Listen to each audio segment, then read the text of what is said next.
As there's a drive in a deep left field by Castellanos, it will be. Oh man, it's 8 o'clock.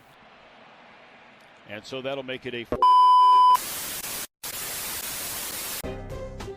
I don't need the spotlight. I shine just fine. Hi, I'm Karma, and yes, I am a bitch. Brav Bros. Good afternoon, everybody, and welcome back to another episode of Brav Bros, your favorite podcast from the bros for everybody, for whoever wants to listen. I am your co-host, Steele Russell, joined as always by the one and only Skeet Scoots Magoots. What's up, dude? I like the slight pause there. You were trying to think of something good. I had to think. I'm running out of. I never thought that would be a problem, but I've never said your name this many times in a year. So I'm running out of fun things to say. And here's the problem, and it's going to become a bigger problem. This is our first official second episode week. We have 2 episodes coming this week. So now we're going to have 2 every week. I'm not going to be able to keep up. So here's my call to our audience. You guys need to start making up Shooter Magooter names and sending them my way so that I can start dropping them on the podcast so I stay original. I'm going to use your content. I'll give you a shout out. But let's hear some of it's Shooter Magooter, Scoots McGee, Shooter McGavin, Scooter. There's a lot of different ways to do it. So that's my challenge to the audience. My challenge to the audience is to come up with something that I haven't heard before, because I've heard all of those that you just mentioned. Yep. As Steele said, we've been doing this for a year, and welcome to 2-show season. 2-show season, baby. We're here. There's a ton of content for us to cover. So rather than making you sit through 2 hours and have to wait until Friday and so on and so forth, why not just split it up? You get to hear us a couple times a week now. Wednesday, Friday. That's the schedule as of right now. Yep. I don't think that'll change. That seems reasonable to me. That way everybody gets to enjoy their weekend and look forward to Wednesday. Yeah, but we're not going to do Rose and Thorn. We're going to save that for a Friday episode. We'll have to come up with a new bit for Wednesday. We'll come up with a new bit. Again, call to our audience. Send in some bits. No, I'm just kidding. We'll come up with something. Yeah, we'll make them do all the work for us. Hey, you figure it out, guys. Yeah, you guys figure. You tell us what you want. But first things first, plugs, shall we? Plug it up. All right, I'm going to plug you real quick. July 26th, City Winery in New York City. We are going to be there with a #NoFilter night out with Zach Peter. So make sure you get your tickets. They are selling faster than the Philadelphia show, and the Philadelphia show is sold out fast. So if you don't have a ticket yet, this is not a marketing ploy, because when we announce our guests, you are going to see tickets fly off the shelves, the virtual shelves, if you will, because the guests are going to be amazing. We already kind of know who they're going to be. We can't announce who they are, but I promise you're not going to want to miss them. So get your tickets now. Come see us at the City Winery, July 26th. Yeah, let's just say that we've got guests chomping at the bit to come join us, because we're polarizing people, you know? Jesus, here we go. A couple of influencers up on the stage, and everybody wants to be part of it. So you go be part of it. Go get your ticket. Come join us. I heard from somebody who lives in New York that this City Winery is, quote unquote, the nice City Winery. So I don't know which one we were dealing with before, but apparently this is the right one. And we saw in Atlanta that Candiace was on a City Winery tour. So are we. Yeah, well, we're not on a tour. We are officially, I think 2 makes a tour. No, because a tour denotes a previously scheduled date, and I think that belittles Candiace's tour, because she's actually on a real legitimate tour. It's like posters for Candiace Dillard's tour. So I'm not going to jump on that bandwagon. I'm just going to say we are in the process of potentially touring. But that paints a picture that we are going to do a tour, and I don't want to give people promises, false promises. Don't say I will. What do you mean? How many people have messaged us in the past 3 weeks saying, you guys got to come here, you guys got to come here, you guys got to come here? Eventually, we're going to have to make it happen. I'm down for a tour. I'm just saying this technically is not a tour. I mean, I don't know. I feel like now it's semantics, but I think we need to find out if there's a City Winery in Seattle. Shout out Seattle. There's a huge contingency out there that listens to us. And I even floated around the potential date, because the Birds are playing out there in December. So look, we're not putting anything in stone, but you guys want us to come places. I'd rather be other places sometimes than here, especially in the shitty months. So if you live in a nice area, maybe around November, we can get out of here and go to somewhere warm. That's not a hint. We don't have anything locked in, but I'm down. I will. I've told you that my favorite thing in the world now is doing live shows. So I'm down to go wherever, whenever. Let's get some dates on the schedule. Plug number 2, double plug. Plug number 2, Next Wednesday for the VPR reunion part 2, we are going to be at Barstool Sansom downtown in Philly. We're collaborating with them for a watch party, so you have to sign up online if you want a slot.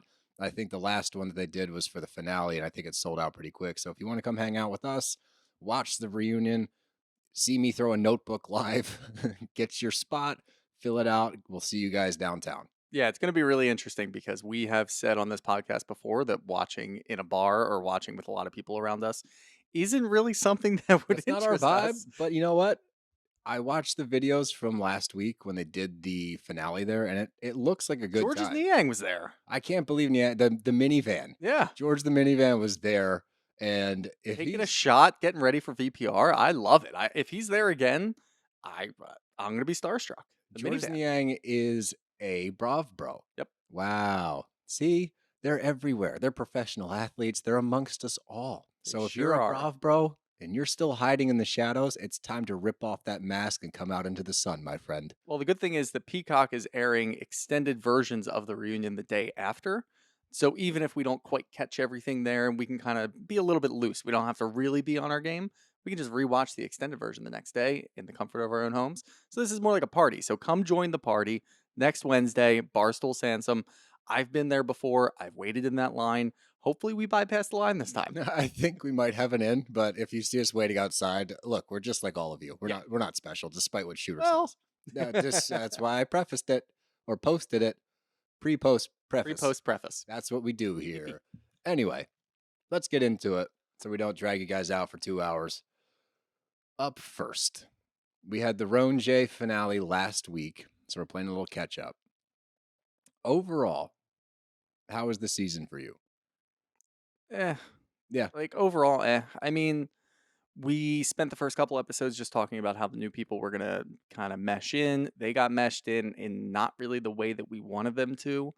But by the end of the season, I guess they kind of came full circle and they started to make their own decisions, and that's okay.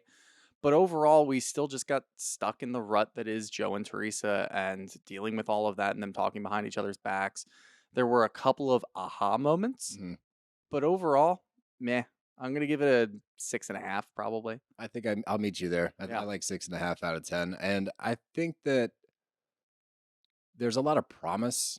I think that the newbies can bring a different element to this show. So that's why it's above a 5, I think, is because of the prospect of new things coming. Yeah. I do want to ask, because of the fallout between Teresa and Melissa, it seems like it might not be mendable this time. I think they're putting the show on pause as of now because they can't figure it out. Yeah. Do you think that they will figure out a way to at least film together, or do you think that somebody's going to go? I think somebody has to go. Yeah, honestly. We talked about this with Zach last week, and that's why I kind of forgot that we didn't even really touch on this because of all the VPR stuff. But we kind of see Teresa say love bubble 15 times in a row, and it really kind of like piqued my interest, thinking she has something in the works with a love bubble type of show with her and Louie kind of just going off and doing their own thing. But then where does Jersey end up? Because I don't really want to see it. And again, like Teresa hasn't done a whole lot this year, but we're still stuck in that rut. So something does need to change. But I am afraid to see what Jersey looks like without Teresa because I feel like she's a huge influence. And I'm afraid to see who's going to try to fill those shoes, whether it's Marge or Melissa. Like, I don't really know what it's going to look like. The cleaner version, I think, is to get rid of Melissa and Joe just because all they've been doing is just agitating the same storyline over and over and over again and not really presenting us with anything new from their lives. Yeah. When you're not going to do that, and we talk about this with every show, and this isn't just for Joe and Melissa, for the people who are mad that we're Team Teresa, Team Joe, whatever. If you're not bringing us new information, if you're not bringing us something new to the table over and over again, and you've had 10 years to do this, you kind of have to go. Counterpoint. Do you want to see them have a season where Teresa's not there to see what they can bring? Because I do. I think that they deserve the chance to try to prove that they belong on the show. Because I think that because of the shadow that Teresa has casted, even before there was all this drama, and the drama's pretty much been the entirety of the show, but even when they entered the show, like she's already casting a big shadow. Then this drama comes up between the two of them that's irrevocable. So do you think that without her on the show, we might get a Joe and Melissa that we haven't seen, because I'm down for that. I feel like we've seen all sides of Teresa. I know what I'm going to get from her. I know what I get from her when she's not talking about Joe and Melissa, even though it's few and far between. I don't know what we get with a Teresa-free Joe and Melissa. I would like to see that, at least one season, to see what they can do. Unfortunately, I think I do know what we get, and it's nothing. And that's kind of where I am, where, yeah, I guess like they've been there for long enough, so at least try to see what it looks like. So I won't fault Bravo. I won't fault anybody who's supporting that if we go into next season without Teresa and they give Melissa and Joe a shot just to see what it looks like. But I feel like we've seen over and over again what they can bring, and it's never anything personal. Like, I don't care if your daughter's getting a car. I need to see more from your family. I need to see more from the inner workings of your marriage that doesn't revolve around Teresa and Joe, or Teresa and Louie. And I do feel like we're still going to get that, because if we give them another year, I think that's all they're going to talk about is life without Teresa, or we're not talking to Teresa. Like, she's not even on the show anymore. Like, I can already see myself getting upset about it. So I feel like that would do more damage. I feel like a clean break, even if Teresa were to go and do her own thing, maybe just drop Melissa and Joe and let's see what we have here with the rest of them. I don't think you can afford to drop them both. I Mm. think that because of mainstays and the loyalty to these women that people have, you can't afford to lose all the Gorgas. I guess, yeah. I just don't.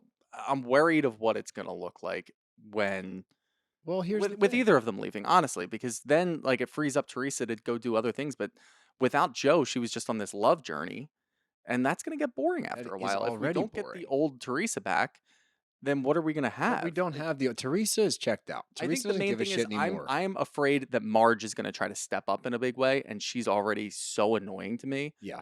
that I don't want to see her in the middle, if you will. We get so many Marge supporters reaching out saying, you guys are really harsh on Marge. It's like an oxymoron. Have you seen how she talks to people? We're harsh on her? Are Yeah, you I don't. shitting me? Look, we've derailed this enough already. Let's dive in. We have our 17th Roaring 20s party of the past year. Mhm. Do you think Bravo pushed that? They had to have. No, I really don't, because I remember I was in my 20s in like 2019, and I'm like, oh, I'm so excited for. Now, obviously, they're not in their 20s, but I was excited for theme parties of the Roaring 20s. Now, even me in my 20s would be tired of it by 2021. It seems like they're kind of catching up, and boomer mentality. They're kind of catching up on these things. So I don't think Bravo's pushing it. I think that people are just having a hard time being creative. We've had it across the board. Every franchise has had a Roaring 20s party, but this one at least has like an Irish Prohibition theme to it. So it's Yeah. a little different. And I like the Irish dancers out front. I like that Paulie took it upon himself to do the whole thing. He's just a different level of like man He is. amongst these guys. Like, he just takes care of his own shit. He doesn't rely on anybody else. Like, he takes care of business, and I like that about him. And it's not even like he doesn't really hide from the spotlight, if you will, but he's absolutely not trying to push the spotlight on himself. No, he doesn't It pine seems for like it. he's just kind of living his life. Like, really, none of this has changed him. He loves Dolores. He wants a life with her. He has his own life that we don't really need to see or see at all. And that's fine for a house husband. Yep.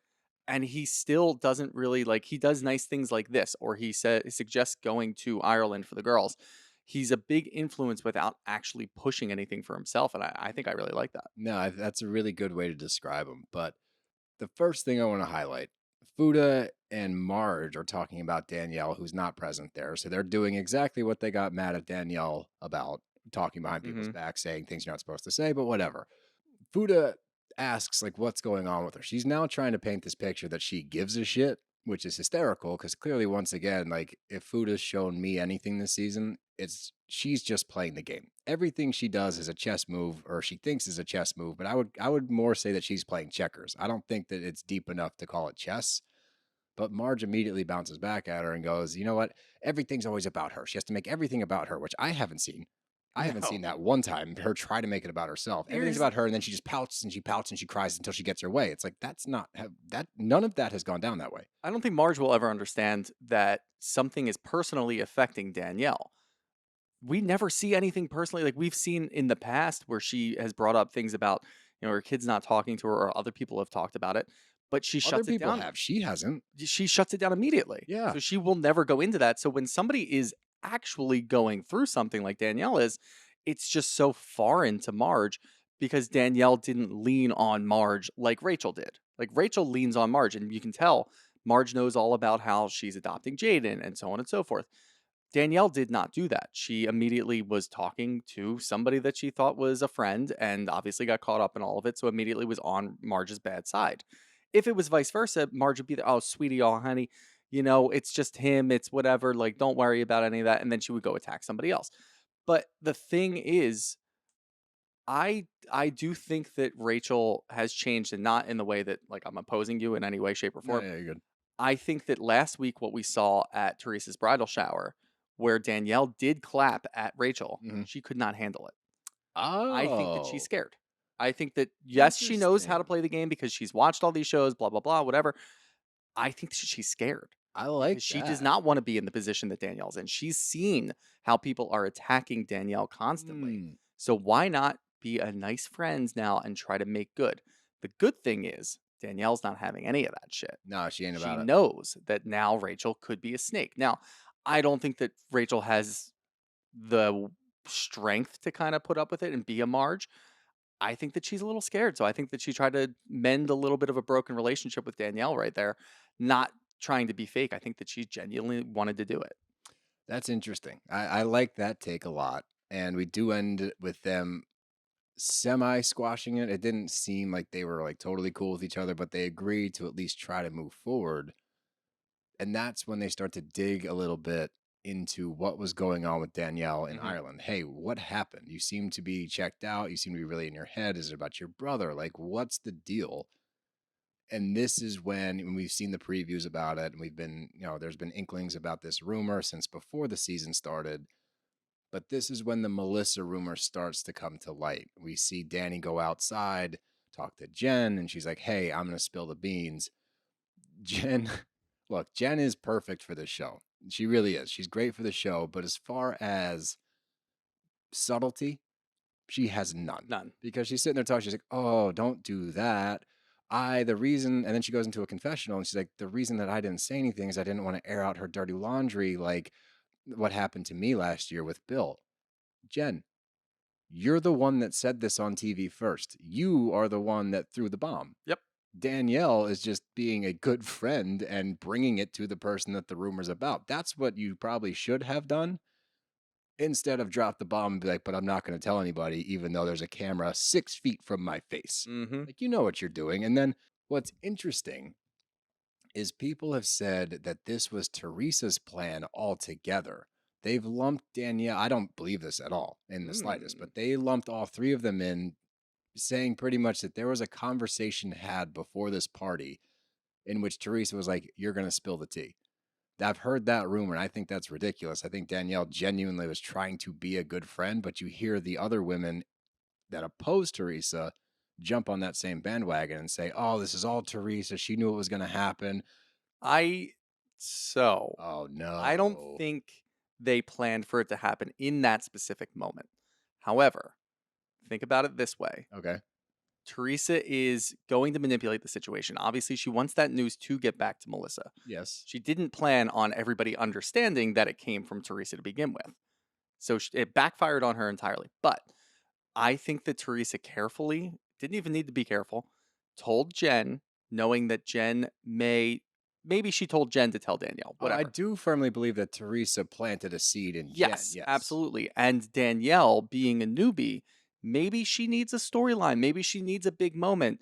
Let's see what happens in this first season. Let's plant the seed there and just see what happens. Did they plan on it happening exactly that moment? No chance in hell. But I think that they knew that eventually Danielle was going to say, well, let me go talk to Melissa and let her know. Because we saw in the past, Melissa and Danielle had a good conversation about losing a sibling and so on and so forth. So being able to kind of plant that seed in Danielle, knowing fully that she is going to be a big person and go tell Melissa to her face, I think that's what Teresa ultimately wanted. Okay. I don't think the three of them sat down and had a conversation about it. I think that they knew that Danielle was going to do it because, one, she's new, might need a storyline, and two, that's just kind of who she is. It was an inception. They pulled an inception. Yeah, they pulled an inception. It was a dream on the inside flight of a back dream. from Ireland. They incepted Danielle. Yes. Okay, I'm down with that. I like Michael that. Caine was there. Michael Caine. Hello, housewives. No, but during all this hullabaloo, if you will, or pre-hullabaloo, Louie arrives looking redder than the sun. Like he walks in and he looks like he legitimately just stuck his face against a UV light for 20 minutes before he walked into that house. But we have to take a sidestep because Jen Fessler, the queen of friend ofs, the grande dame of friend ofs, if you will, she is an absolute champion, goes up to Frank Jr., and I don't even know if she knows she was on camera. Like, this was just a funny moment where she's like, get your phone out. And he's like, okay. And she's like, you got a girlfriend? He's like, no. She's like, yeah, get your phone out. And she puts her number in Frank Jr.'s phone. I think she's the best. Yeah, no, she's great. And Frank Jr., it's so funny because I actually saw something on Twitter this past week that had us and Watch What Crappens in the tweet. Oh, I like that. Talking about Frank Jr. And it was, so I was listening to the Broad Bros talk about it and how afraid Frank Jr. was that anything would pop off at that dinner with Frank and Paulie. Yeah. And then I went over to Watch What Crappens. They were talking about how fuckable Frank Jr. is. It's like, that's a great dichotomy. And we need both of those things in our lives. And like, that's what you're going to get here. But I again think that Frank Jr. is just like, oh my God, man, I got to be around these housewives all the time. There's always shit going on. I think part of him probably loves it. But as a 23-year-old guy, there's no way that he wasn't flattered when Fessler's like, put my number in your phone. Yeah. And he definitely texted his friends like, dude, guess what? I just got this chick's number. Well, especially with Fessler coming out talking about how she had sex with Tony Soprano. So he could be Eskimo Brothers with Tony Soprano. That would be cool. That would be pretty cool. Hey, Frank. Postpartum. Frank, that's pretty cool. That's pretty cool, Frank.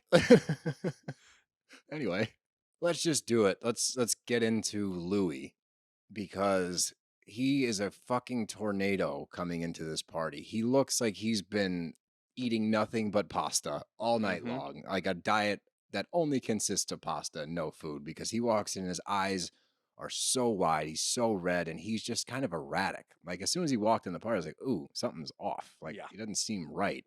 He doesn't say hi to Joe, doesn't say hi to Melissa, goes out of his way to kind of avoid the both of them, which I thought was a weird move. Yeah, again, I think that Teresa probably texted him and said, hey, this is what's going on like that, because he came right after that.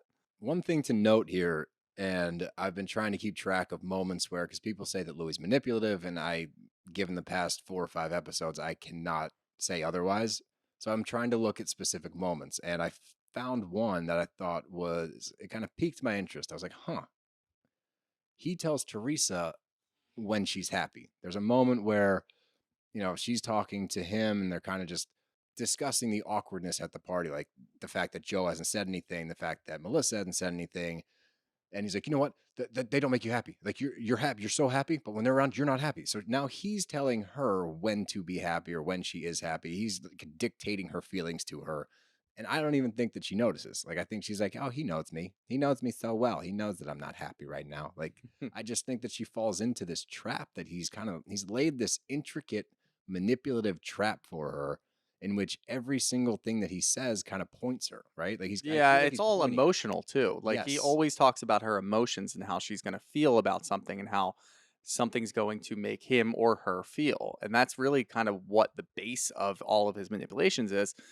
And one thing, and we can kind of just move right into it. Sure. When we talk about how Melissa found out that there was a rumor circulating about her cheating on Joe. Yeah. It was Louie's idea, supposedly, to call Joe to bring him over to his family to go talk about that. Now, one thing that stood out to me is, for a bunch of people that talk about family and how important family is all the time, and obviously, there's the overlying issue with Joe and Teresa, to not view Melissa as family when it's a rumor.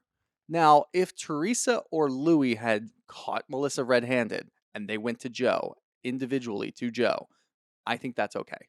Because look, like, we caught your wife hooking up with another guy. We need to talk. Yeah. Fine. When you hear a rumor from fucking 3 people removed from yourself, and then you go out of your way to just isolate Joe and talk about this, that's super disrespectful to Melissa and his marriage. So for people that love family all the time, that's fucking weird. They're trying to actively tear apart the family. They always manipulate situations, and that's Louie's MO. And for him to just throw himself into it, and I fully believe this too. I originally was like, maybe he's just taking the fall for Teresa. No, I think that from day one, we've seen Louie insert himself where he's not needed or wanted. And he did this again. He took it upon himself to contact Joe. I bet you Teresa in her mind is like, why don't do that? Let's not do that. But Louie's not going to be stopped. And I think that's kind of where Teresa is now.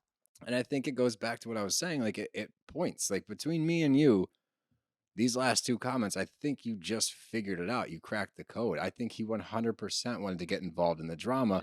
He does that very well by pointing Teresa in a certain direction, getting her riled up when he wants to, escalating the situation when he wants to on his terms. But he came out looking like the good guy. We even gave him grace. He manipulated you and I for the first 4 or 5 episodes. Because like, here, he looks like he's trying to bridge the gap. He looks like he's actually trying to mend this relationship. Let's give it a shot. But all he's trying to do is come between them so he controls the narrative. Yep. That's all we're seeing with him. And tonight, not tonight, but the night at the party kind of solidifies that. Because there's a moment when, and we're going to jump all around, but there's a moment after the fighting stops where he goes back downstairs, and that's kind of the Teresa crew has reconvened below and they're about to leave. He tells the story of what just happened upstairs, and it is night and day from what actually happened. Yeah, way different. He accuses Joe of being the instigator. He accuses Joe of coming at him. It's like, no, you started that shit. Joe was weirdly calm for an extended period of time. For the first time ever. Yeah, until you went after his wife. And by the way, dude, you deserve whatever heat you get after that. If you're going to bow up on a woman, if you're going to get in her face, and the only reason you did that, by the way, is because Danielle's husband is standing in between the two of you because you're a big red pussy. You don't get to go downstairs and then spin this narrative like, oh, your brother's doing it again. Like, oh my God, I'm just trying to be nice. I love peace. I love peace. I love you and I love peace. That's all I love. Like, you're really good. Thank you. I've been practicing a lot because this fucking guy's always on my TV screen. But you see him, you catch him in these moments. The Bo Dietl shit. Bo Dietl comes up later. I guess he hired a PI to investigate the whole friend group. Well, Bo Dietl came out and said he absolutely did not do any work for Louie. Well, that, regardless of whether he did or not, for him to claim that, double down at the reunion from what Andy said in an interview with Chicks in the Office, and then for him to be on Watch What Happens Live and say, no, that never happened. No, never happened. No, I was emotional. I was very emotional, Andy. Andy, I'm super fucking red and very emotional because I'm sunburnt. But no, that's just, you see, like, it's just little by little by little, the mask continues to fall off, and I think he's fully exposed. Yeah, no, I think he is now, and everybody can kind of see where he is and what his agenda is, and that's kind of where we are at the end of the season. And I think that, again, reunions are important, and I'm actually looking forward to this one because of all the information that's spewed out at the end. I love when that happens. I love when we get all this new information. I love when we get, like, rivalries renewed or whatever. The reunion is a place to hash it out. I don't think we need the Teresa wedding episode. I really don't care about it. I don't care. We've seen enough. We've seen all the pictures. We've seen videos from all the different housewives that posted stuff. We've seen enough. And from the trailer, it looks like there might be like a little piece of Marge saying, why is Melissa not here? Other than that, I really do think it's just going to be about the wedding, which we have to watch, of course. We'll comment on it on Friday, maybe.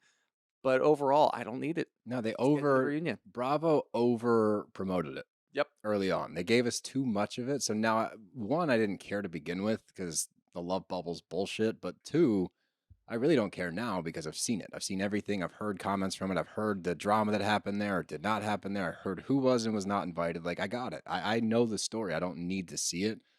But back to the finale, we just got a couple more things to touch on. Marge inserted herself into the conversation with Melissa. The Melissa conversation didn't go at all how I thought it would. No. I thought she was going to be receptive. I thought she was going to be like, you know what, that's tough. Thank you for telling me. I already knew about it.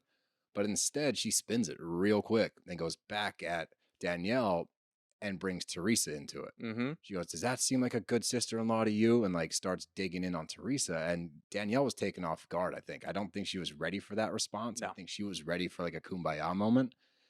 Instead, she then starts to dig back at Melissa. She's like, well, why does no one ever talk about Marge in this? Like, she seems to be left alone at all times, but she's the one that's allegedly starting all this shit, but you won't say anything about it. Yeah, it is really weird. And it's one of those moments where we, the viewer, know what's going on. And you and I are screaming at the television, bring Marge into it. This is Marge's fault. Her friend Laura heard this information, gave it to Marge. Marge then clearly told people, or else it wouldn't have gone anywhere. If Marge was truly a good friend, she would have sat down with Melissa and said, hey, I heard this. I'm not telling anybody else. I'm not going to spew this information elsewhere. Instead, we hear about it from Danielle, who's new that you just met 6 months ago. Right. And Marge is implicated. Why is no one upset about this? How many times does this need to happen for somebody to look at Marge and be like, what the fuck? Shut your mouth. Yeah, but here comes the big bad wolf from left field, and Marge comes stomping over. I keep hearing my name. I keep hearing my name over here. What's going on? What's going on? You're disgusting. She leads off anytime she's about to say something horrible. She leads off with you're disgusting. Yep. And then her move is just to keep yelling until the other person stops. Fucking Danielle came full circle for me, and I told you Danielle was going to be a star, and I think that this episode points to her potentially having a very successful housewife career because Marge gets in her face. Danielle does not back off. Danielle doubles down. She triples down. She smacks her own ass and says, you can kiss my ass, turns around and gets right in Marge's face. This is when Marge does what Marge does. And anybody that stands by Marge and says that she's not an asshole is an asshole, because Marge legitimately goes, this is why your brother will never talk to you again. One. The other thing she says to Jen, she goes, that's why Bill slept with a subordinate. It's like, you don't have to bring specifics in because you know that makes it a lot more dirty than it actually is. Especially when Jen's still getting over the fact that you ruined her marriage and her fucking daughter wants to be a love therapist. Because of you, Marge, because she won't take any ownership. But this is what Marge does whenever she does get slightly pushed. And she was more than slightly pushed this time. And this is great because we need this. But she gets slightly pushed and then immediately erupts and says unforgivable things. And you know what happens after that? Nothing. She might give you a half-assed apology. Oh, I don't even give a shit about that. I'm talking about her friends around her. Oh, zero. Will never hold her accountable for the terrible things that she says. And that goes for the stupid fans that are in our DMs that are talking about Marge and how we go too hard on her. She says some of the most unforgivable things in all of Housewives across the board. And for whatever reason, she gets a pass and people talk about how the show needs her because she's a shit stirrer. Like, no, there are shit stirrers. There's the Giselle version of shit stirrers, which we just don't need. And then there's Marge, who just goes way overboard and is never held accountable because we need her on the show. Like, no, we need her to rein her the fuck in. And the only way to really rein her in is that people need to consistently go against her. And hopefully that's what Danielle's going to do. And hopefully Jen will kind of try to find a voice, which it looks like she kind of did a little bit, to the point where she's not even blaming her husband at this point. No, her husband's the one who cheated on her. I know. She walks down and Bill goes, I'm so sorry that I had to put you in this position. Never seen that before, Bill. Never seen that before. But look, if Marge is going to keep doing this, then she's going to end up rallying troops against her. And that's what I think we need. And maybe we'll see a little bit of that at the reunion and hopefully a lot more of it next year, because I want to see what Marge looks like when she's backed into a corner and she really can say whatever the fuck she wants and nobody cares. Well, I got to ask you, so knowing what we know now, so this meeting, this Louie thing happened months ago. Yeah. And we had to sit through an entire season. Yeah. And we bashed the stupid storyline over and over again and questioned why Joe didn't just sit back and just let Louie erupt and say, look at this fucking guy, he's crazy. Do you think, because now I kind of feel bad for them because they were holding it tight, close to their chest. Do you think that they should have either A, let us know as the viewer that this is what happens, like, oh yeah, Louie tried to get me to turn on my wife in this whole fucking meeting about this whole thing, or B, do you have respect for them holding on to it and not making it a circus? I think it's a double-edged sword. I think that holding on to it was probably more so for selfish reasons, just to not air that dirty laundry out on TV. I don't know if it was just to like hold it close to their chest and move on. I'm not sure if it was. I think it probably had more to do with like, I don't want to deal with this. But look, if you're in an actual family that cares about a family, you wouldn't out any rumors that you hear about your family. No. So I think that maybe shows that they give a shit, but I don't think they actually do give a shit. No, I'm really confused on how I feel about them right now, because I kind of respect that they didn't let it out because of, obviously, it's Melissa cheating implications. Right.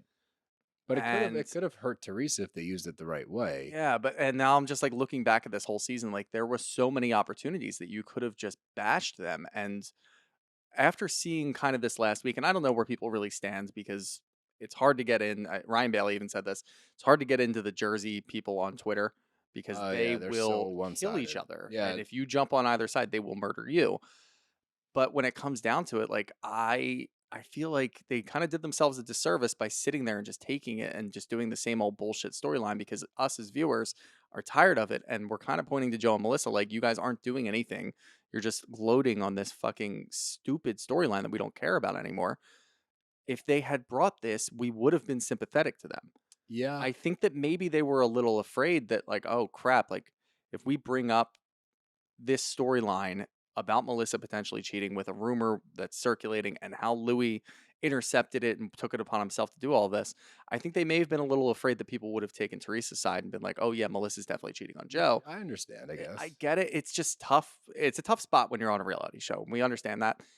But I'm really confused because I've always viewed Melissa and Joe as the reality show, like hungry people that need this. They want this. This is their life. So maybe and now I'm looking at it like they didn't divulge this information to protect themselves. And now I'm like, am I wrong about them entirely? I don't know. I think this is why they've earned the right to have a Teresa-free season. I think there's more there with Joe and Melissa Gorga. I think there is, and I think that whether it's good, bad, or otherwise, I would like to see that only because I've seen Teresa. I know what it is. She's also phoned it in for the entire season. She's been half-ass. Give the other two a shot. See how it goes. Because look, after this season with Teresa, it was a 6.5.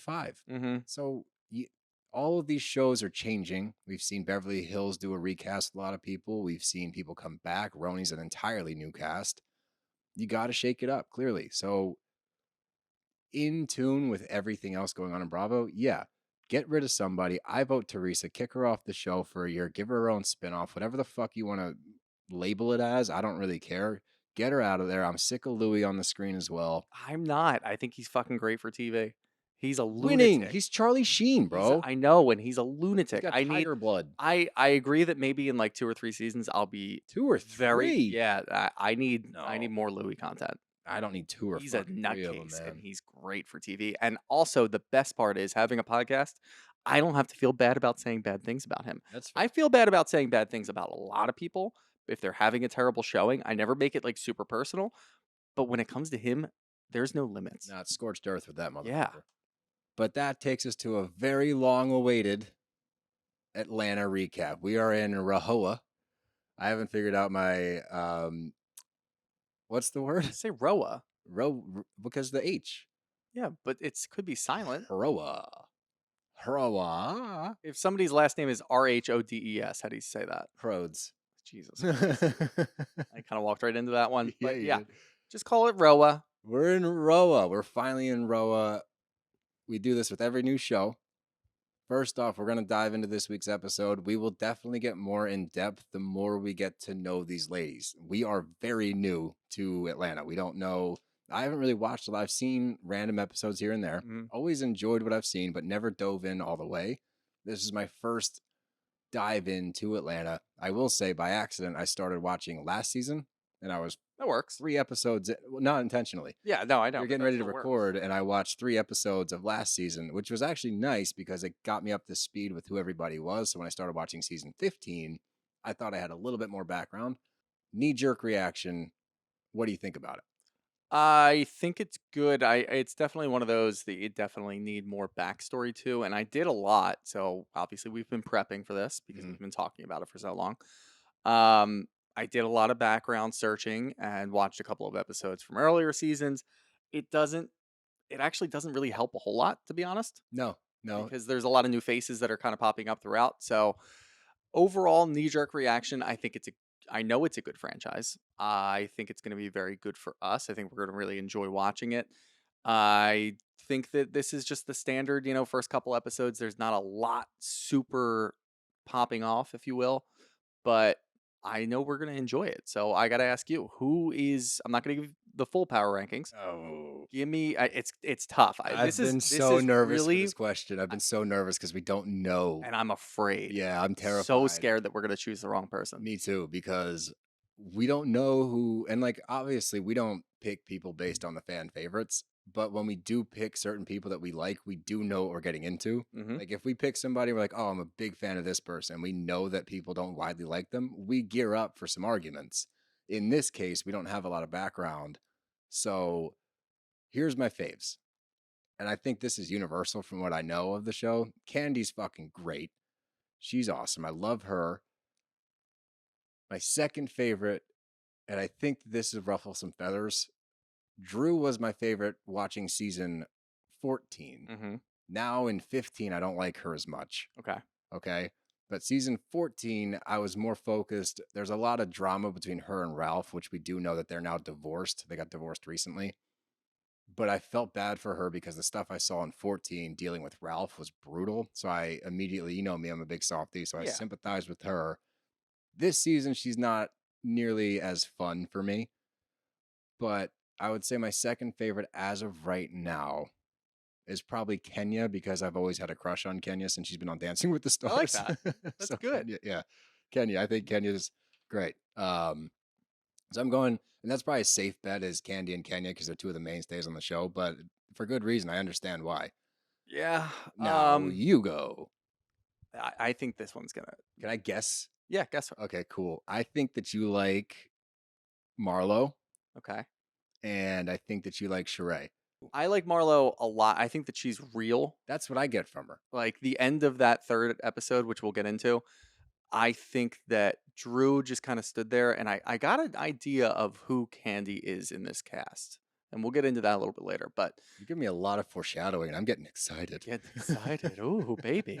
No, I like Marlo a lot. Honestly, really, I can't get a read on anybody. Yeah. It's really tough for me to get a read on a lot of them because I'm still working, obviously, the inner workings of everything, but I can just judge it at face value. And really, Marlo is the only one that stood out that I'm like, you know what? I can kind of get behind what she's doing right here. I also really appreciate her relationship with her nephews. Or her sister is incarcerated. That's part of it, too, because I like the realness of family stuff. Yeah, same. And then I like to see them mix it up with the other housewives. And I do... I kind of realized this like halfway through watching, and I think it's really funny, and it applies to all of the housewife shows. When Sonia and Marlo, obviously, they're kind of at odds after the reunion last year. Sonia says, you know, I kind of want to make nice with Marlo. Maybe there is a friendship that could be out there. Housewives in general is just a repeat of everybody just trying to make nice with each other. Yeah, no, it's cyclical. It's so cyclical. funny. Yeah. And it's like, obviously you've got a couple people that are like best friends all the time, and that's great. But the people that are always at odds, you're never really like fully cut off. No. You're always just trying to make nice. Like we see it with Teresa and Marge in Jersey. And I just think that's really funny. But yeah, let's get into it. But we're going to start out with Drew and Ralph. And again, I have my own feelings about Ralph, having seen his antics last year, and they're now divorced, but they're rock climbing. And look, I'm not a marriage counselor by any means, but the conversation they have is problematic to say the least. Like you can tell, like this can't be the strongest relationship because he's kind of not nice to her. Like he makes weird comments. She's like excited because her song's got 33,000 streams. Yeah, he said that's not good. That's not good. And then he says, "Yeah, we're like Ike and Tina Turner." And I was like, "Oof, oh man, that's a terrible comparison." He's like, good Ike, good Ike. Good Ike. Oh, dude, what? Just don't. That's the worst comparison you could possibly make. But she's talking about how music brought them back together. There's two sides to this, okay? Because Ralph then in turn is like, I got my own things to focus on. And she's bummed out because she feels like he's pulling away from the thing that brought them together to begin with. Now, while that might be sad for Drew cannot assume that Ralph is going to be involved in every step of the way of her journey, only because he does have his own things going on. On the other side of things, Ralph, as a husband and a supporter of your wife, if you guys are in this together, once the song drops, you can't dip out and be like, oh, you're on your own now. Like, you still need to follow through and help out. So there's problems on both sides. Drew, I don't think there's a problem on Drew's side. Really? Drew was a full-blown housewife, raised the kids while he went off and did his own fucking thing for years. Okay. he helped her do this song and then just dipped out. Like, no, he's entirely wrong. I don't see anything wrong with Drew expecting her husband who helped him or who helped her do the song to stand by and make sure that it flourishes. It's almost like, all right, your pet project's done. Like, I don't give a shit anymore. See you later. But I'm kind of saying both. No, I don't see any problem on Drew's side. Okay, that's fair. I don't. All right, you know what? She can expect her husband to repay her for those years that she spent raising his children. All right, that's fair. She wants to go off and do her own thing, and she's really excited about that. Like, imagine your wife is really excited to do something. Yeah. And you say, well, you know, I've got like other stuff going on. He didn't do anything. I would never say that. I know, exactly. Yeah. But he didn't like, he said that they didn't even market the song. He couldn't take a fucking minute out of his day to go help market the song. I agree. I think it's fucked up. Nobody's that busy. I think that I know that you think it's fucked up. I understand that. But I just don't see any problem on Drew's side. I don't know what Ralph does. I don't know what he does, but he doesn't strike me as super busy from these scenes that I've seen him in. No, he has his own like music industry stuff that he needs to follow up on, and that's, you know, whatever. Well, anyway, next we get to Kandi and Don Juan, and everybody in the world needs a Don Juan in their life because this man is so good at breaking down situations for Kandi. For example, she's talking about helping out Todd with his movie. And again, in last season, I saw some things between those two. And because Kandi, she's a massive, massive figure in the music industry. She's not like a ho-hum producer. She's not a ho-hum singer. Like she's got a Grammy. She has a Grammy and she does it all. She does Broadway. She does literally everything within the music industry. She's a part of it. Like, she's huge. So Todd has his own stuff going on. And he wants to produce a movie, has wanted to produce a movie for a very long time. Finally gets Kandi to be an executive producer in it. Don Juan was like, look, if you agree to do this, you need to put as much effort and attention into it as he gave to you for your projects, because Todd was always there helping out with Kandi when she needed him. So you need to return the favor. Having Don Juan sit there and say, hey, make sure you cover your end of things. Yeah.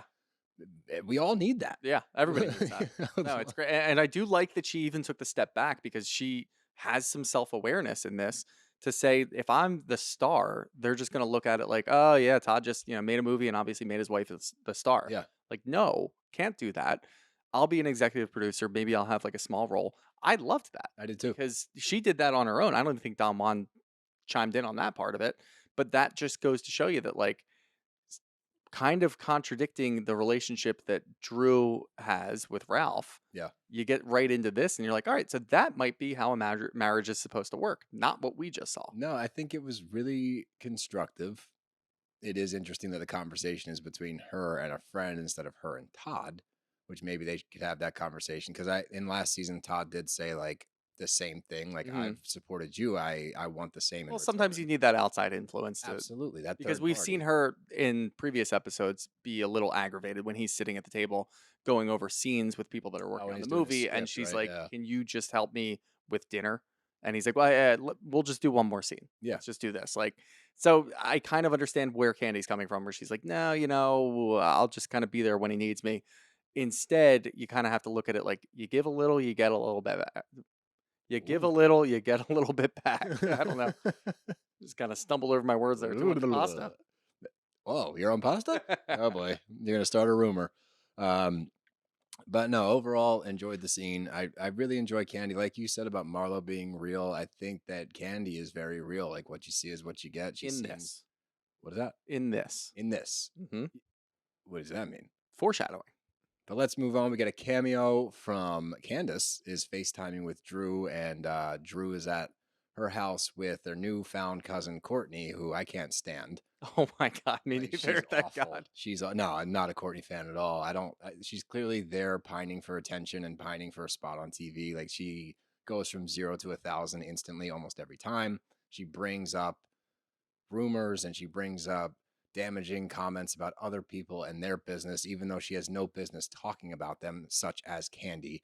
But she comes over, and it's weird because Drew was actually castmates with the father of Courtney's child. Yeah, and before that happened, I was a little weirded out because they just found out that they were cousins. But what Ralph says is like, when we, once you're family, you're family. So that part I can look past that. I get it, yeah, but it's like, come over to my house and like we'll have a big dinner, like family, family, family. That's Like, very produced, right? I don't know if I'm like in Courtney's my on the show. I know, but if I'm in my 30s and I find out that I have a cousin somewhere, I'm gonna be like, oh yeah, cool, that's great. Like maybe I'll see you another She's time on the show, as a friend of. regardless. I get what you're saying. Yeah, it's a production moment, It would but make sense in for. real life, I'd be like, ah, yeah, cool, This whatever. isn't real life, Sean. Ah, yeah, Legal name. legal names. Yeah. But we find out that Candiace is on tour. She's doing a city winery tour, which we are very familiar with.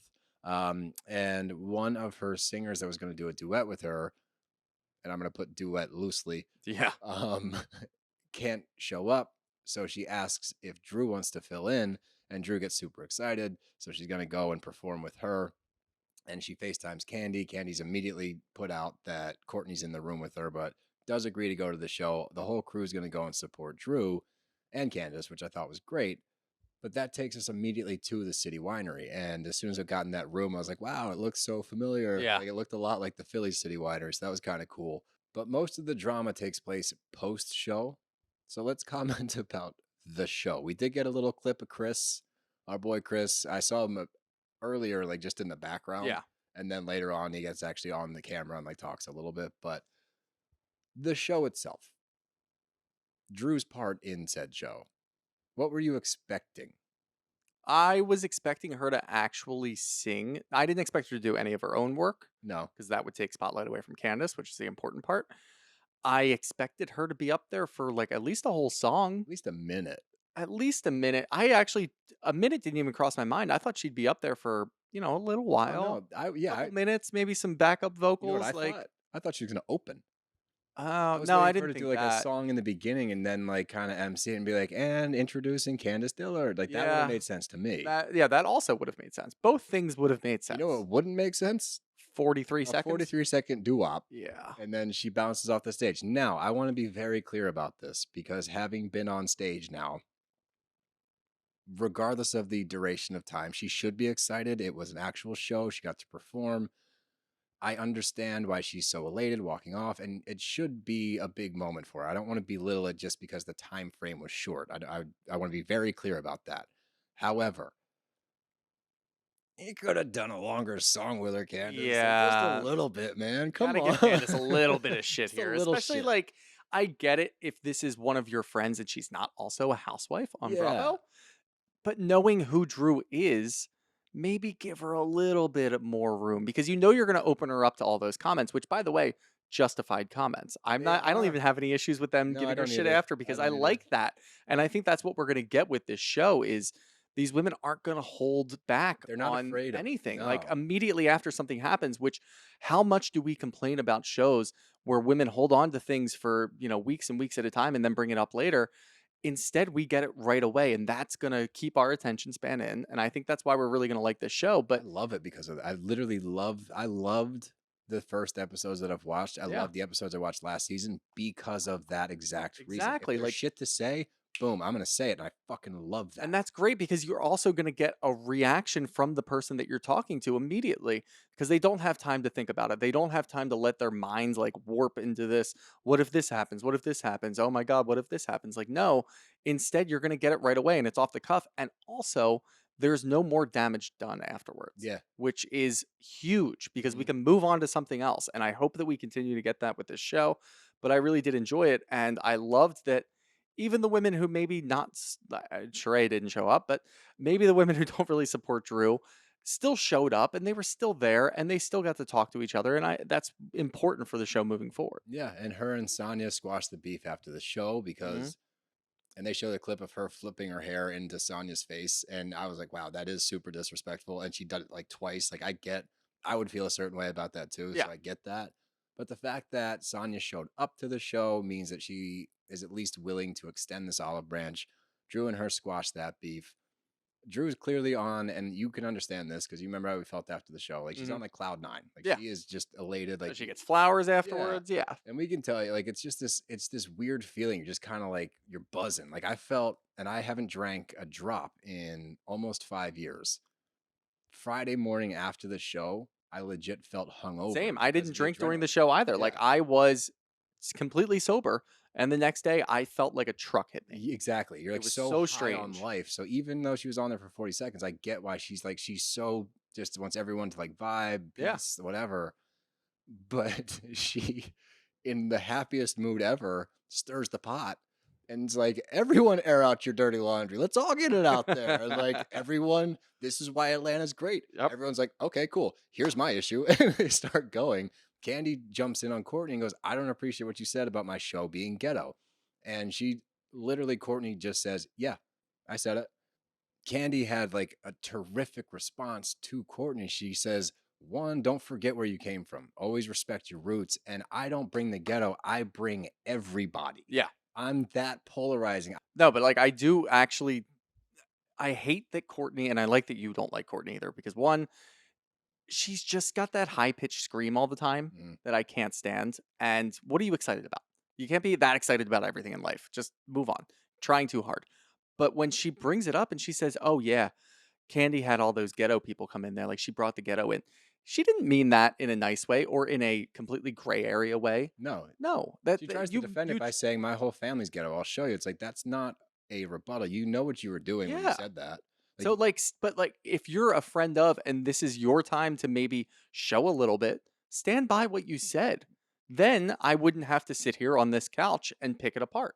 But when you're sitting there and you completely backtrack and you try to make it sound like it wasn't mean, go after her. Go at Kandi. See what happens. That's what's going to make you.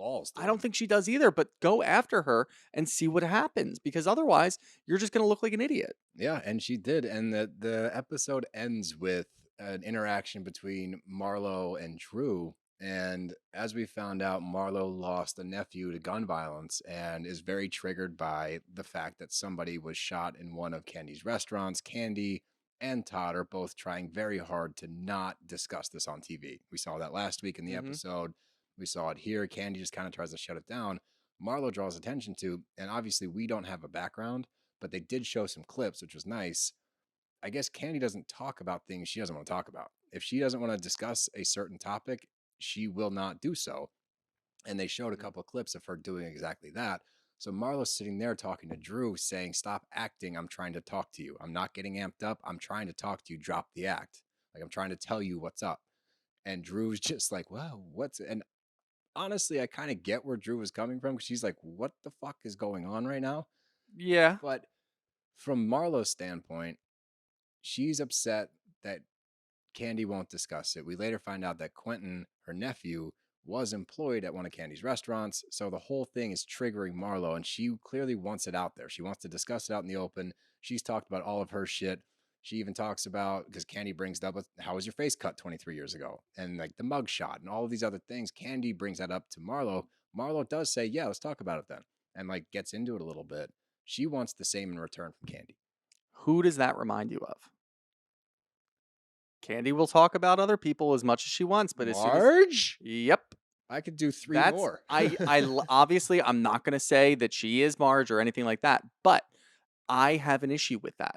You are on a reality show. If people want to talk about shit, now I get there's legal implications, such as when you're sitting at your restaurant and somebody comes in and starts to talk about it and you don't want to talk about it. The man who was shot is sitting 3 feet away from you. You can fucking talk about it. He's in a sling. I'm sorry, but I laughed at that. Like, that was really funny. It sucks that it happened, and that really, I'm happy he's alive and everything. Happy he's alive. But it seems like a comedy. Like, they panned over to the guy in the sling. He got shot. like a movie scene. You could fucking talk about it. And in this moment, I realized. Well, hold on before you do that, just to add to the comedic fact of that scene. The producer's like, are we going to talk about the elephant in the room? And as a viewer, I'm like, what? And then they pan over to the dude in the sling, and they're like, the elephant in the room. Yeah. And that's the man that was shot. You're like, oh. No, we can't talk about that. And like, I understand that aspect of it. Kind of, but it's in the news already. Exactly. But when it comes down to the interactions that Kandi has with Marlo, and Marlo says, my nephew was shot. He used to work at your place. Like, maybe, yeah, you don't know every little person that works at all your places, but have a little empathy. She didn't really bad. She didn't give a shit. She didn't remember the text. And when it was brought back up in person, she acted like she didn't know what was going on. Yeah, it was a tough Is one. somebody else texting from your phone? Maybe. Who the fuck knows? Maybe Don Juan's in there just texting people back. But it seems like people are afraid to go after Kandi. And I think that's what Marlo's trying to push. I don't think Marlo's afraid of her. Marlo's not. But I think that's what she's trying to push from Drew, because Drew stammered when she's talking about it. What happened with that incident at your restaurant? And Kandi acted like she didn't know what the fuck was going on. That is a moment. And look, to that credit, Marlo also did not go after Kandi and say the fucking shooting at your restaurant, dumbass. She did save it. She saved it. She went after Drew. But I think what's going on here is Marlo understands that people are not going to go after Kandi for the things that she doesn't want to talk about. And this is a real issue that Marlo has.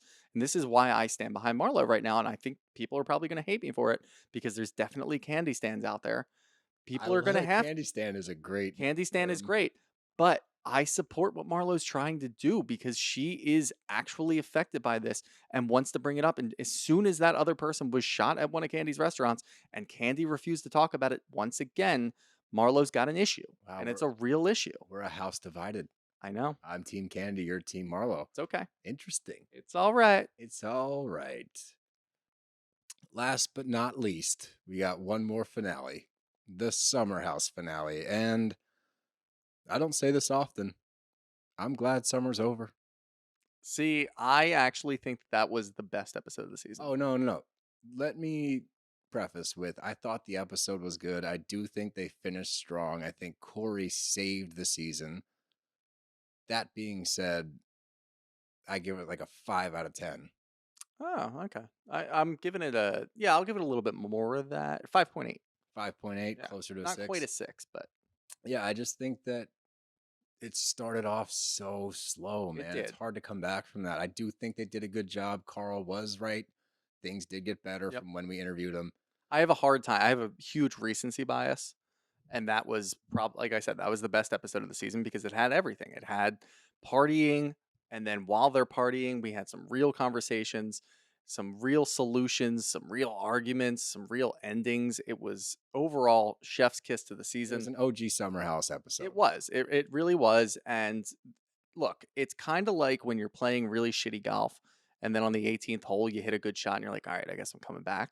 Okay. That's kind of what it was. That's a really good way to put it. I like that. And I know that feeling all too well. But let's dive right into it. So Carl and Lindsay come back to the house. They are there to film, and it goes to a confessional with Lindsay, and she's like, I'm going to let him have a day, but Carl's thing is he likes to avoid confrontation. I'm not about that life. We're going to come here and face the music. Now, this is the big jungle party. It's like the end of the season jungle party. And there's a lot of emotions going on in the house. A lot of people have issues with a lot of different people. It's not all Lindsay Carl centric anymore. But when Lindsay gets there, Danielle has the weirdest fucking reaction ever. And for any Danielle fans out there, just let me start by saying you're not going to like me after this episode, because I have a whole lot to say. But she makes a face when she walks in, and then she like throws her hands up like, yay! And then Lindsay doesn't turn around, and then she kind of like saunters off. But the first thing we need to discuss, there's been some rumors about Oliver and Maya. And first and foremost, and I know we agree on it, but how do you feel about Maya? I like Maya, and this is one of those... We do not see eye to eye. No, I like her as a person. Okay. So on this show, I don't think she does anything. In this moment, I'm going to feel really bad for her. Like, that is shitty to go through. I don't know how the fuck Oliver is there. I don't know if they had some weird, like, I was under the impression that he didn't know that she knew, but we find out later. We find out later that she did know. Yeah. So they had a discussion. So I'm thinking that maybe they had a discussion. They had a huge blow-up fight, and then he did some weird apology, because that apology in the bathroom was fucking weird. And they came to a point where she was open to him coming. Now, if you're Oliver, why in the world are you coming unless... We know that he doesn't care about the spotlight. Like, he's never there. He shows up, and we don't really see him. He's partying, we see him. And then he's gone. Do you know where we see him? Talking to other chicks. Talking to other chicks. What are you doing, dude? By the way, like, Maya's a good-looking girl. No, I'm not going to say any of that. Never mind. Nope. But, yeah, I don't really understand, like, what happened. I guess it was open, and he decided to come anyway, and then had a terrible showing where he's talking to other chicks. So I felt really bad for Maya. Again, I don't think that she's good for the show, because she just gets kind of like lumped into what we already have with Paige and Amanda. She doesn't really bring anything else. Here's So while I feel bad for her, she's not good for the show. So we do kind of agree, I think. The problem is, she goes up to Oliver. She goes, "Are you mic'd up?" He says, "Yeah." She goes, "We can't talk about it." Nope, absolutely not. That is my big pet peeve. If you're out here, you sign that contract, we are privy to the information.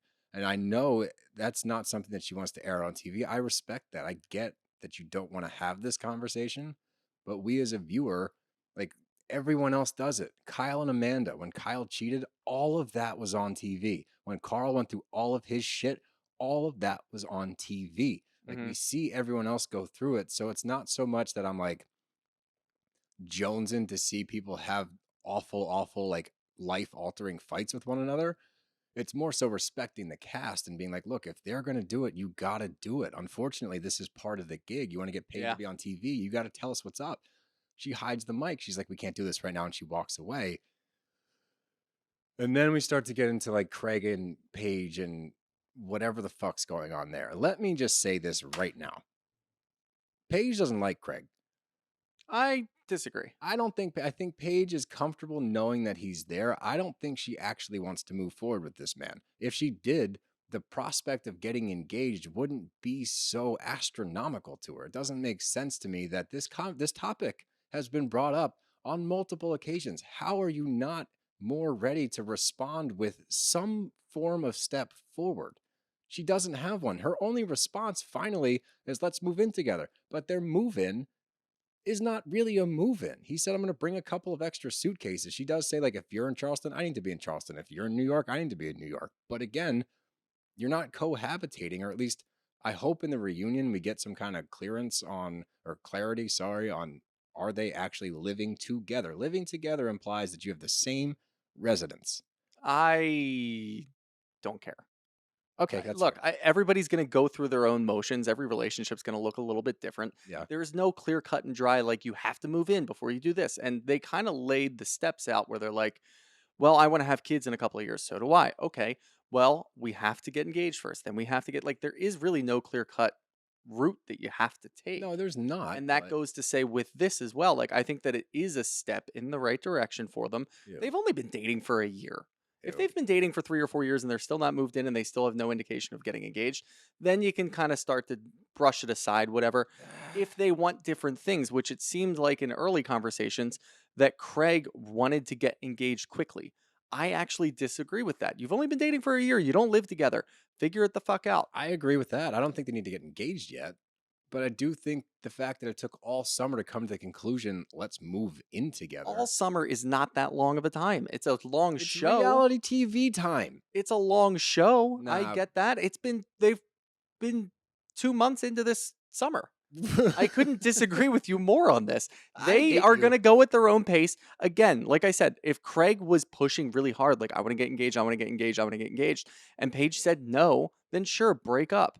They're not saying no. Craig is just afraid of losing her, so he's trying to speed things up, which he admitted. Paige isn't really sure what she wants as far as her career and her personal life to go. She loves New York, but she understands that Craig's probably not going to move to New York. He needs to be down in Charleston for business, friends, family, whatever you have. And have that conversation, okay? They kind of did, but why do you want them to have such a specific conversation? Because Craig needs an answer. He doesn't need an answer. He does need an answer. He's been pining for this. I keep saying pining. I can't get off the fucking word, but he keeps Chris Pine? I'm Chris Pine right now.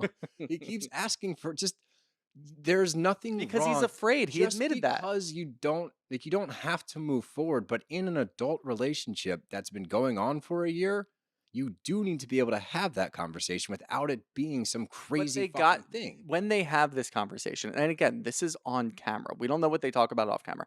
Nothing. On camera, they choose to have these conversations after drinking all day. That's true. At a party. Okay. If you expect to get a real answer out of that, you're not going to get anywhere. They got to a point where they're going to slowly start to move in together because I forget who it was. Maybe it was Sierra or Amanda that had a conversation. I think it was Amanda when Craig was talking to her. And they talked about how quickly did you and Kyle move in together? What was that like? How far apart were you guys when you started dating?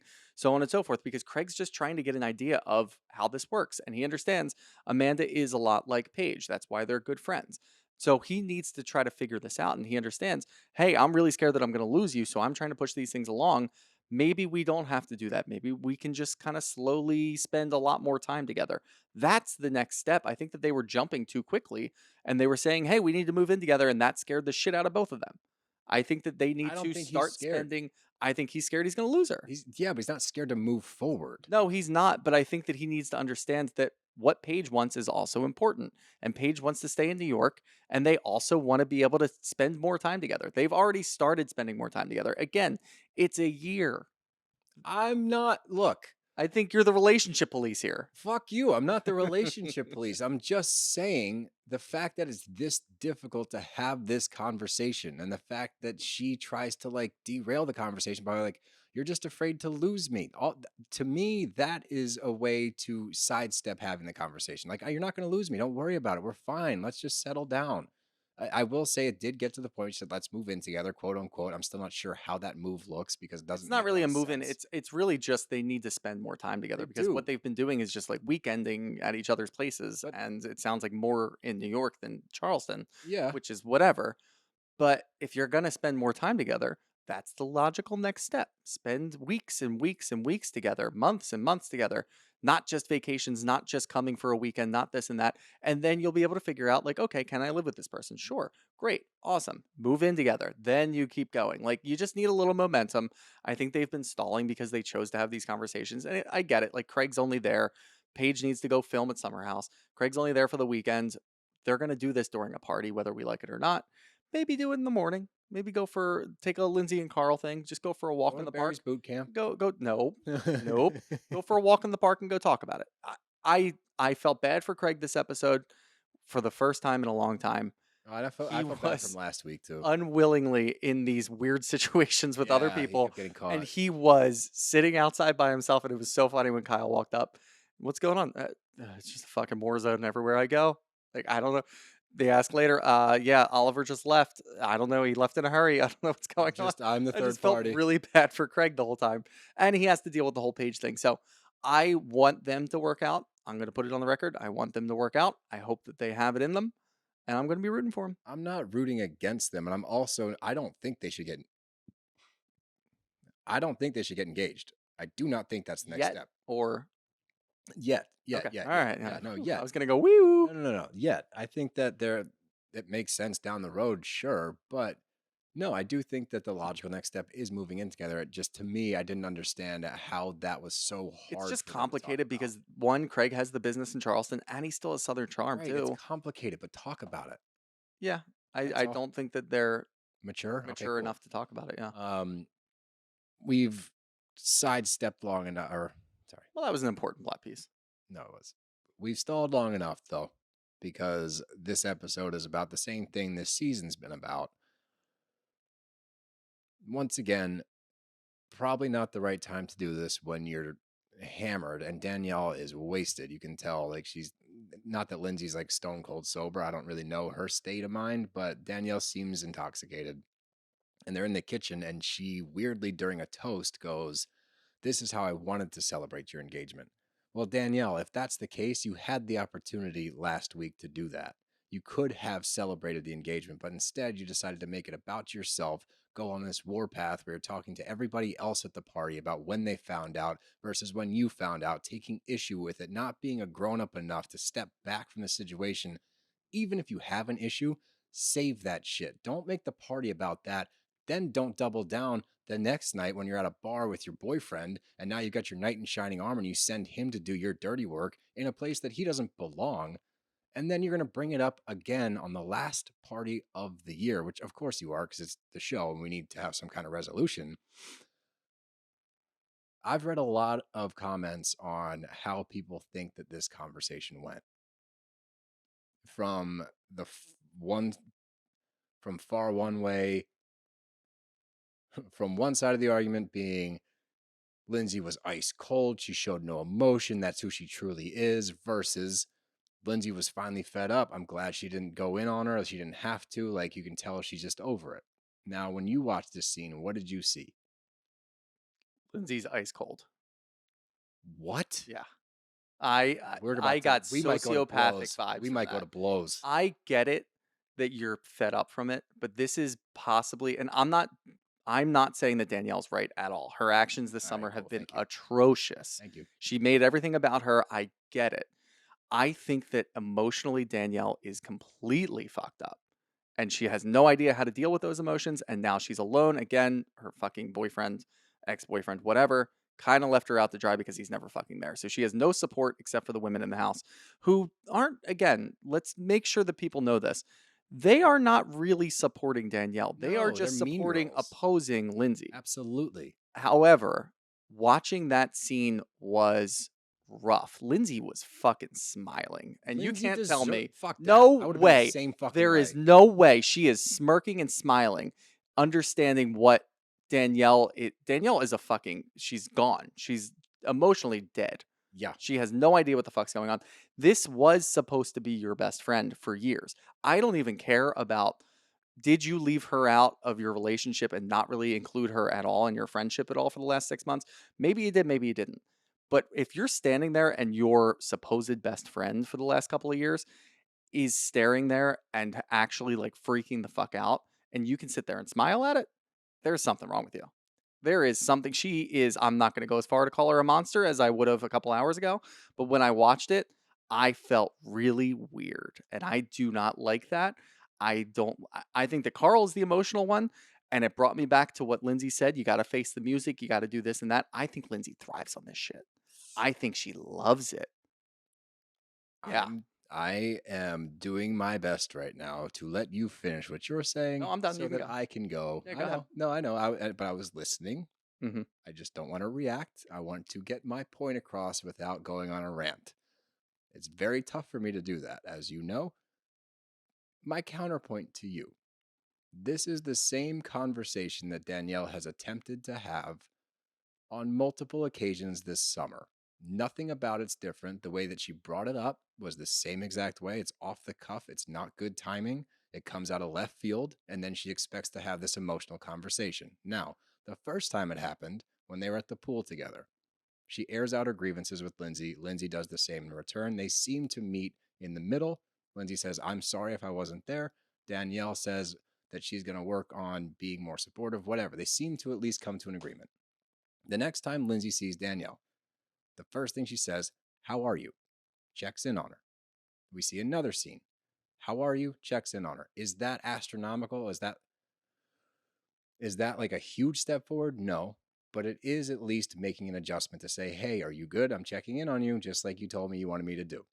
What has Danielle altered that Lindsay said to her? Because throughout the whole summer, we hear her say one thing to Lindsay, I'm so supportive, I'm so happy. We see her actions are completely different from that. We see her with the Mean Girl crew, who, by the way, them piling up behind the corner like that, like you said, that's not in support of Danielle. That's to hear the drama because they live off of that shit. And that's to just throw it in Lindsay's face. See, we're supportive. This is what friendship is. This is what friendship is. Whatever. Now, for Danielle in that moment to bring it up to Lindsay and form it and present it in the same exact way that she already has, I think I would have reacted the same. Now, were the smirks necessary? No. Would I have gotten emotionally involved and given her a response? Probably not. I probably would have done the same thing. You know what, dude? We've done this song and dance. You haven't changed at all. You're talking shit behind my back frequently. You screamed into a pillow, and then you're upset when you're not involved in the ceremony. I don't think Carl told her that she screamed into the pillow. I guarantee Carl told her that. I don't know. Because she would have brought it up. But regardless of that, she has enough evidence to the contrary for her to be like, you were not excited. At no point in the summer were you supportive, and she was not. She was a train wreck all year, to the point where I think there's more to it. There's got to be something else that we do not know about that is causing this level of reaction from Danielle, because it does not compute. The math don't math. To get this amped up, this emotionally involved, this upset doesn't make sense. I understand they were best friends, but Danielle, if you cannot at all take a step back and see where you fell short, how you did not do right by your friend, and to see that this reaction, maybe it's too cold, maybe it's not fully warranted, but if you can't take some form of responsibility in this moment and understand why this is happening, at least to a certain extent, like, that infuriated me. I thought Lindsay was fine. The smirking, no. But sitting there and not getting emotionally invested, fuck that. I'm with it. I would not have done this, or Jesus. I would have done the same exact thing. I might have just said, I'm not doing this and walked out the door because I don't want to deal with hearing it. What you've said in the last 2 minutes is way more than Lindsay said during that conversation. She didn't owe her anything. I understand that. And I'm not defending Danielle. Once again, I have to say it. I am not picking You're a Dan Stan. Dan Stan. I am not picking either side on this. I think, obviously, Danielle has laid out all of these things that we can say she is entirely wrong. But Lindsay, to say that it's from left field is wrong. She walked into that house and she said, I know I have to have a conversation with Danielle. So she expected it. She knew what was going on, and I think that she knew how she was going to react to this. 2, I think that both Lindsay and Carl are a little full of shit when it comes to the Danielle aspect. They are playing we wanted it to be a surprise thing. Danielle is upset that she found out 30 minutes before it happened. She should have found out 30 minutes. That's fine. I get it. But hold on. I'll ask you this. Okay. If Danielle didn't have that conversation with Carl where she screamed into the pillow, if she was just looked like a lost puppy just trying to find her friends and didn't do all of those things, do you think that Lindsay and Carl would have included her into their plans? I don't know. Not a fucking chance in hell. I'm telling you that right now, because they did not make an effort to be friends with her earlier in the season. Because of her. We don't know that. Fuck that, dude. Before the cameras started rolling, they were already losing their friendship. What happened? They're in a relationship. Okay, you're fucking married. Do you think that you're not friends with me anymore? Do you think I'm not friends with your wife? I'm not saying you can't. No, be there friends. is some bullshit on Carl and Lindsay's aspect. Okay, they lost touch with their friend. I'm again not excusing Danielle's actions throughout the fucking season. However, I think that there is some bullshit to be played at, and I think that Lindsay is ringleading a little bit here.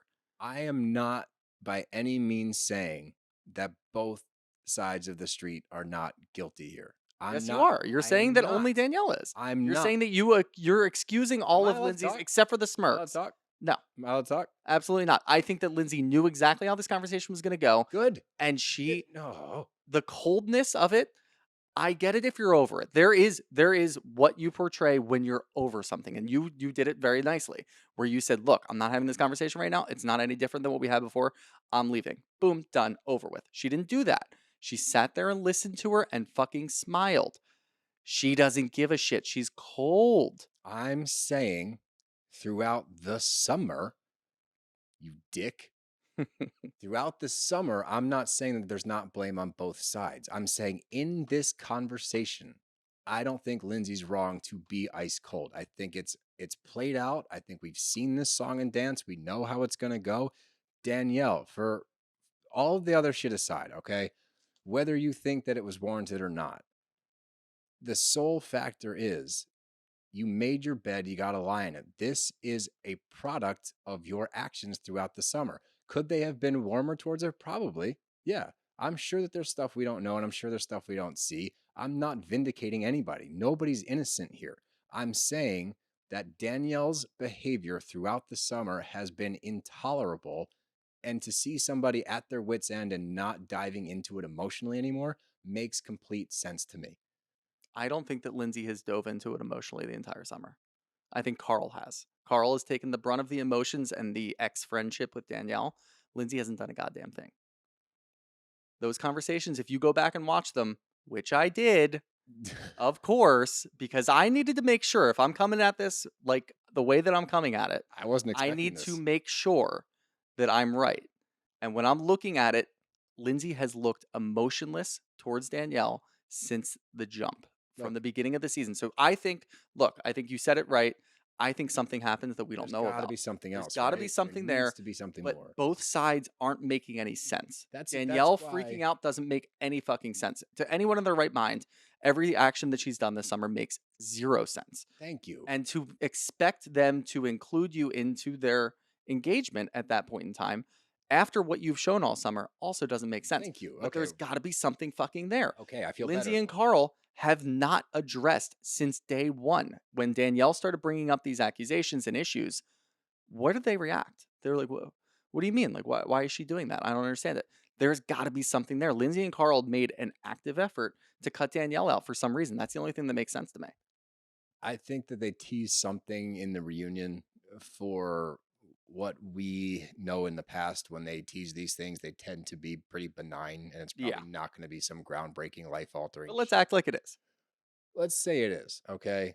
And let's say it's damning against Lindsay and Carl. Would that allow me to pull back a little bit from the anti-Danielle train? Yeah, maybe. But Probably again, not. I probably even I not, won't. dude. It's just like watching her actions throughout the summer. And look, of course, and we talk about this all the time, two people can be wrong, especially in the Bravo world. Yeah. It doesn't mean that there's a right side or a wrong side. Look at Joe and Teresa. Like there's not necessarily a right or wrong.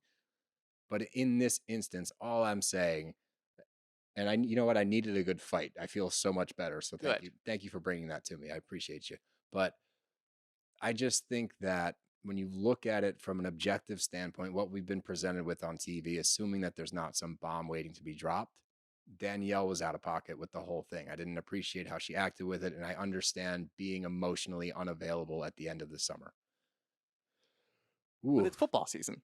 Woo! Football! Let's go! Summer's over. Fly, Eagles, fly.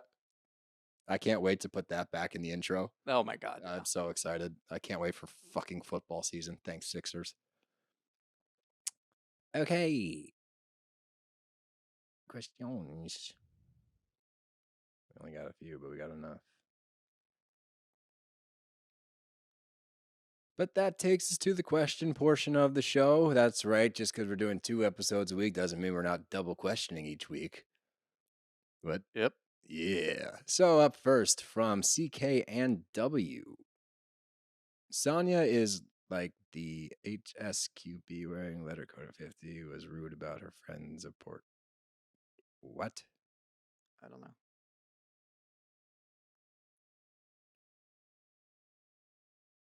Okay. This is better. Up first from Joey Butler. Frequent questionnaire. Joey Butler. What's up, Joey? Is Courtney trying to intentionally keep trolling Kandi, or is she just like that? I think she's trying to have a strong showing on the show, and that's what she's trying to do. But we just watched her back down immediately. So yeah, 100%. I don't think that's who she is. Yeah, she doesn't have the balls to do it. Yeah, she didn't have the balls to face Kandi. She just wants to make a name for herself, and she's using this platform to do that. Yep.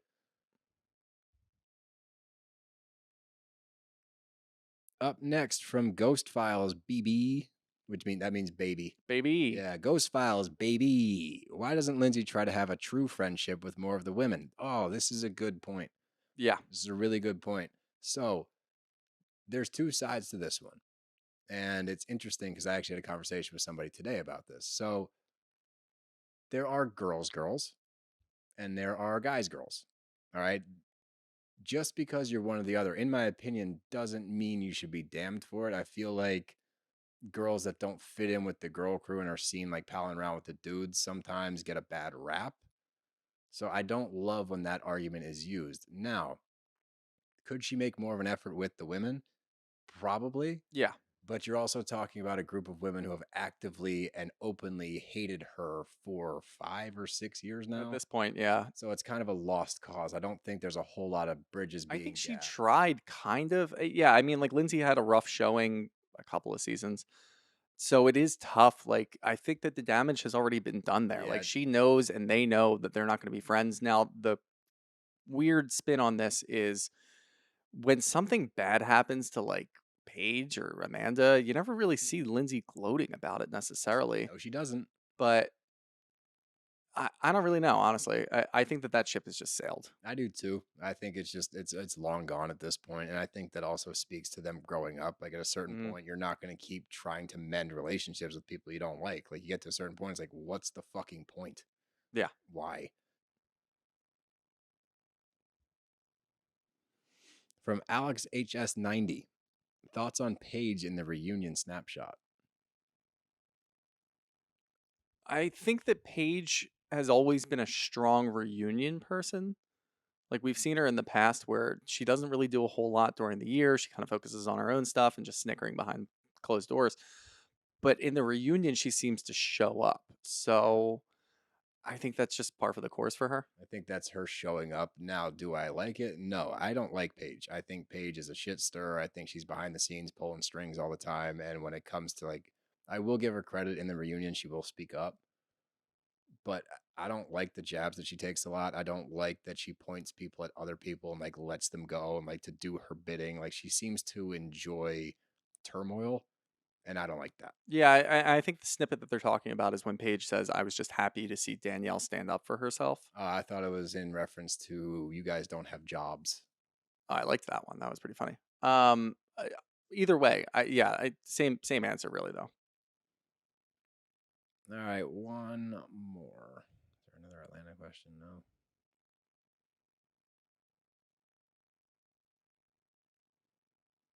Last question from Joanne Shaw. Ideal summer house cast next season. Give me, you know what? Make it easier. Who are you giving the boot to for next year? And who would you bring one person back? Because I'm going to make that tougher because it's either Luke or Andrea. Bring one person back, kick off two. A couple counts as one. I honestly, I don't need Lindsay and Carl there anymore. Okay. Would you like to see them in another franchise? Maybe take Lindsay to the new RHONJ franchise. That would be cool. I'd be like into that. Yeah, because look, again, like I think that you give them a clean slate. Like I really like Carl a lot. Lindsay, I've kind of gone back and forth with, but I'd like to see her in a new environment. You know what? That also brings a level of familiarity to the new RHONJ cast, where at least you know somebody. There's a lot of people that hate Lindsay overall, though. There's a lot of people that hate a lot of the housewives. Doesn't mean they don't watch. That's a good point. Yeah, that's a good point. No, I actually really like that idea. You should pitch Bravo. we pitched so many things. I'm surprise answer. I'm gonna bring back Luke. Okay. Oh wow. Because Andre is there. I like when he pops up randomly. You want him to be like the friend of role, if you will. This hey, come save an episode guy. Yeah, like that guy. But I liked Luke.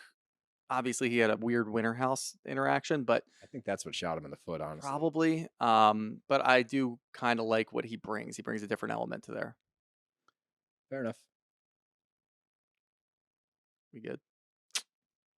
2 hours later. Fuck me. But that's all we got. Remember, next week, if you're in Philly, come out to Barstool Sansom. We will be there for the watch party, VPR Reunion Watch Party Part 2. Part 2. So come hang out with the bros. July 26th, we have a live show at the City Winery in Manhattan. It's the main City Winery, or as I like to call it, the City Winery. I like it. So get your tickets. They are selling fast. We're not messing with you to sell more tickets. Like, they are going quick. And if you want to come, please buy your tickets. Buy tickets for your friends. Get a meet and greet. Come meet us. Meet and greet. Come chit chat. Come chit chat. There you go. Come chit chat with the bros. And like we said, you can expect 2 episodes a week from here on out. We are committed. We are ready. Bros are locked in, baby. Hell yeah. Other than that, you got anything else? Nope. See you Friday. Bros are out of here. See you in a few days, guys.